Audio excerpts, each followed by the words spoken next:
Yang terhormat Bapak-Bapak, Ibu-Ibu, salam Pancasila.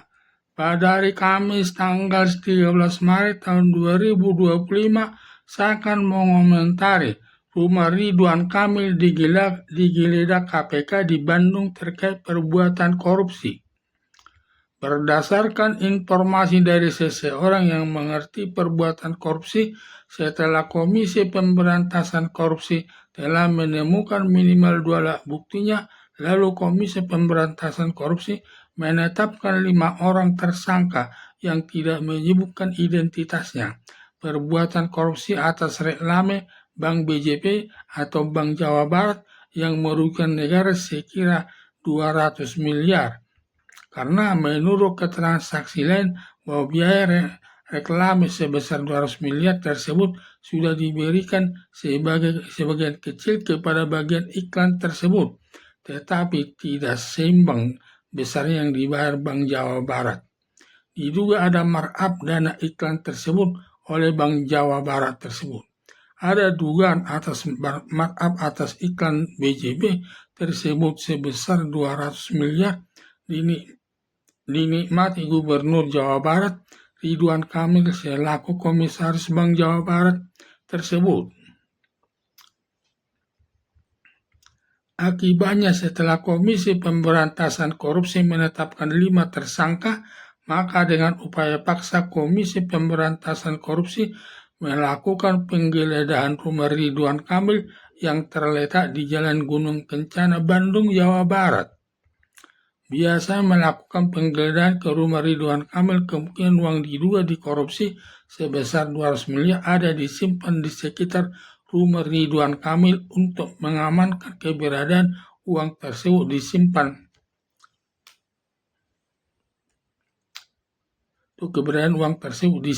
Di dalam rumahnya. Karena kalau disimpan di bank bisa dicurigai sumber uangnya tersebut bisa dilaporkan kepada salah satu aparat penegak hukum jajaran kepolisian atau Kejaksaan Agung atau Komisi Pemberantasan Korupsi. Hanya saja hasil penggeledahan Komisi Pemberantasan Korupsi tidak disampaikan kepada masyarakat umum. Atas penggeledahan rumah Ridwan Kamil di Bandung, besar kemungkinan Ridwan Kamil akan ditetapkan sebagai tersangka. Pada saat Komisi Pemberantasan Korupsi menggeledah rumah Ridwan Kamil, tidak ada di tempat diduga Ridwan Kamil melarikan diri yang tidak tahu secara jelas keberadaannya. Ada dugaan ketika akan menggeledah rumah Ridwan Kamil ada bocoran kepada Ridwan Kamil, karena kalau saat digeledah rumahnya dan Ridwan Kamil ada di rumah tersebut, KPK akan menangkap Ridwan Kamil. Sekalian menggeledah rumah Ridwan Kamil mencari uang hasil korupsi atau barang yang lain yang dapat digunakan Komisi Pemberantasan Korupsi sebagai barang bukti untuk memperkuat dakwaan dan tuntutan Komisi Pemberantasan Korupsi di muka persidangan. Dengan larinya Ridwan Kamil tidak ada di rumahnya ketika Komisi Pemberantasan Korupsi menggeledah rumahnya sebagai pertanda ada dugaan bahwa Ridwan Kamil benar melakukan korupsi sebesar 200 miliar yang disimpan di rumahnya, karena bila tidak ada korupsi sebesar 200 miliar, tidak takut menghadapi Komisi Pemberantasan Korupsi dan rumahnya juga tidak mungkin digeledah Komisi Pemberantasan Korupsi. Timbul pertanyaan, kenapa Komisi Pemberantasan Korupsi melakukan penggeledahan rumah Ridwan Kamil, padahal Ridwan Kamil tidak ada di rumah?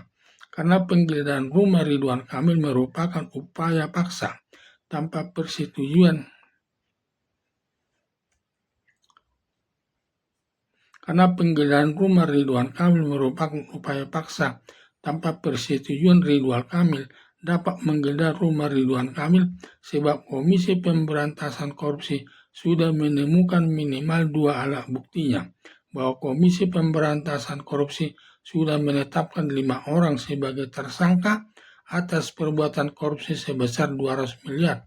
Berdasarkan keterangan saksi yang lain di bawah sumpah, siswa agamanya termasuk keterangan kelima tersangka tersebut.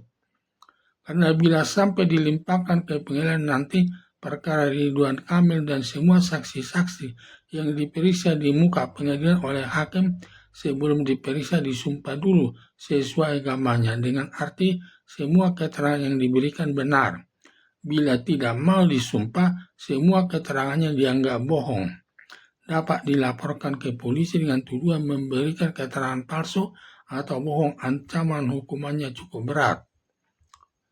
Ada dugaan uang hasil korupsi sebesar 200 miliar digunakan saat mengikuti pemilihan calon kepala daerah gubernur DKI bersama pasangannya, terlebih dalam kampanye di mana uang yang dikorupsi sebesar 200 miliar tersebut sudah habis untuk pengadaan bantuan sosial berupa beras yang jumlahnya cukup besar yang langsung dibagi-bagi kepada masyarakat pendukung calon gubernur Ridwan Kamil beserta pasangannya, ditambah lagi membagi-bagi kaos kepada masyarakat dari atas mobil kampanye serta amplop yang berisi uang.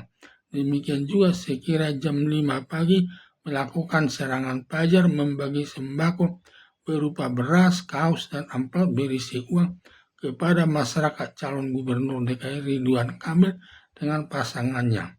Tetapi walaupun sudah banyak bantuan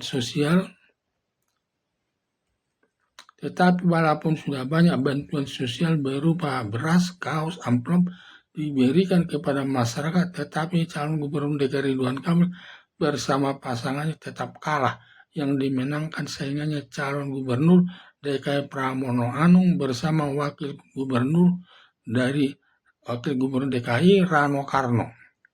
Perbuatan korupsi sebesar 200 miliar tersebut sudah lama dipersiapkan Ridwan Kamil untuk mengikuti pemilihan kepala daerah DKI tersebut, yang masuk perbuatan korupsi yang merugikan uang negara yang melanggar pasal 2 Undang-Undang Nomor 19 Tahun 2019 tentang pemberantasan tindak pidana korupsi.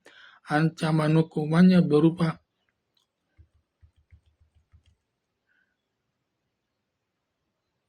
hukuman mati, hukuman seumur hidup, dan hukuman badan maksimal 20 tahun.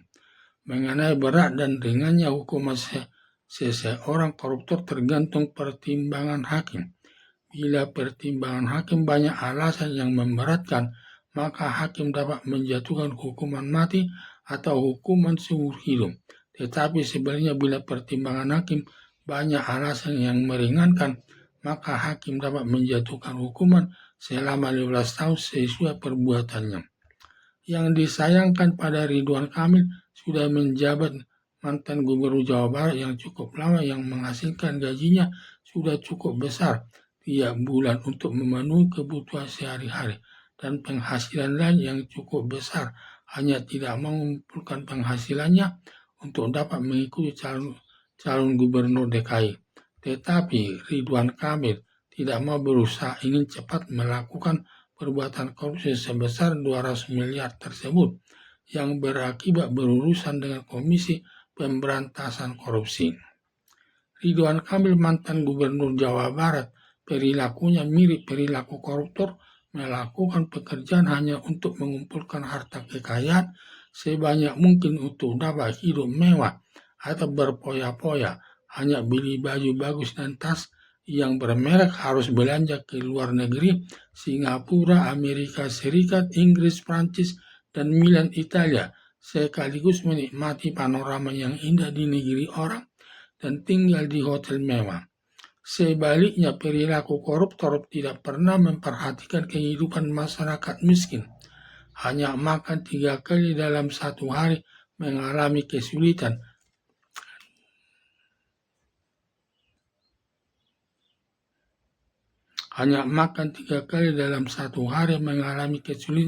Dan tinggal di kolong jembatan atau lingkungan kumuh di tengah-tengah masyarakat.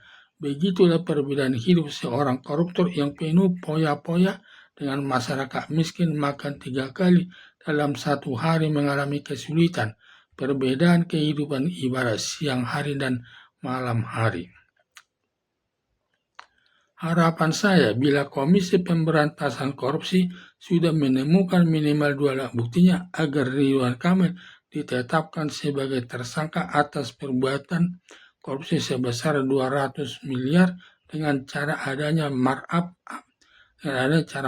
biaya iklan Bank Jawa Barat kepada pihak iklan lebih kecil diterima dibandingkan yang dibayar Bank Jawa Barat tersebut, dan hasil markup atau penggelembungan biaya iklan tersebut diduga dinikmati Gubernur Jawa Barat Ridwan Kamil. Demikian juga hasil perbuatan korupsi sebesar 200 miliar tersebut sudah habis untuk membiayai kampanye calon gubernur bersama pasangannya Wakil Gubernur DKI. Sekian dan terima kasih.